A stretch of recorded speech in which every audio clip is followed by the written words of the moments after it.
attention runners, walkers, skippers, or anybody who wants to support Beach to Bay. It is that time of year again, and I have Doug here to give us all the details on why we need to put a team together and how to participate in this incredible annual tradition right here in the Coastal Bend. So great to have you back. I get to see you every year. Yeah, thanks. Good morning. Of course, yeah. So let's talk about Beach to Bay. How does it look this year? It's looking about the same. We finally, little by little, we're slowly recovering from the 2-year COVID break. Yes, I know. I think everybody is still trying to recover from that. And I know a lot of us have been training, and a lot of us have looked forward to Beach to Bay every year. This is a family tradition. This is a community tradition. So has anything changed over the past few years that we want to be mindful of? And what is the date so we can mark our calendars? No, we're kind of the same old for Beach to Bay, but it's May the 31st this year. Okay. So we're bumped up a week, unfortunately, but otherwise it's everything should be the same. All right. Very good. Let's talk, for those who are not familiar with Beach to Bay, how long ago this tradition started and what it represents in our community.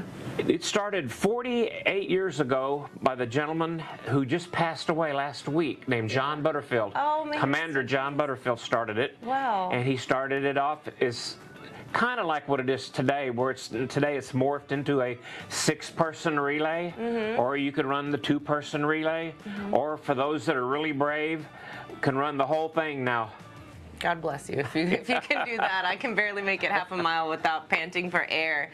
Now, starting point, finishing point, and how exciting it is to get a team together and make this a tradition. It's really exciting. The starting point starts back at the old original spot, which is Park Road 5 in Elif, which is right near Bob Hall Pier. Okay. And we'll be squeezing by the Bob Hall Pier area. It's under construction, but there's a path for us to get through. Cool. And it winds its way over the causeway and through the bluff, through the Navy base. Very cool. And then all the way down Ocean Drive to Waters Edge Park, 26.2 miles. Yes, and this is a citywide event. You can't miss it. If you're trying to get literally anywhere in town on that day, you're going to notice the runners, you're going to notice the traffic, but the good traffic, right?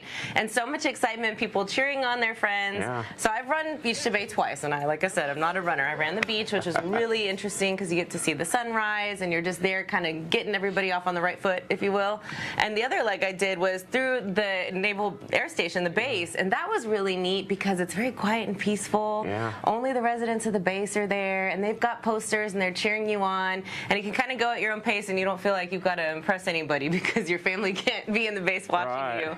And so as far as getting to and from everywhere that you need to be, I imagine there would be a lot of traffic. So are there shuttles and buses to help us get from beginning to end? Yeah, there are shuttles for most every leg except the 5th leg. There's nowhere to park any buses, so you're kind of on your own. But if everybody would just go to the website, beach2bayrelay.com, and there's a section in there that'll explain all the buses. And then, of course, there'll be a runner's guide, closer to race time, where they can review all the bus routes or anything they want to know about Beach to Bay is on the website. And, and of course, we have a hotline that we answer all the time. So there's a lot of ways. If you have any questions or if you're confused about it, just go to the website, beach2bayrelay.com. Fantastic. Great. All right. Well, we're looking forward to another great year of Beach to Bay right here in the Coastal Bend. 48 years, and sort of an iconic year since the creator. Yeah, we're getting close to 50. We are. So in his memory, and now's a good time to start so that when the 50 comes, you'll be like, oh, yeah, we do this every year. So head to the website for more details, and we'll see you there at Beach to Bay 2025. Thank you. Thank you for having me.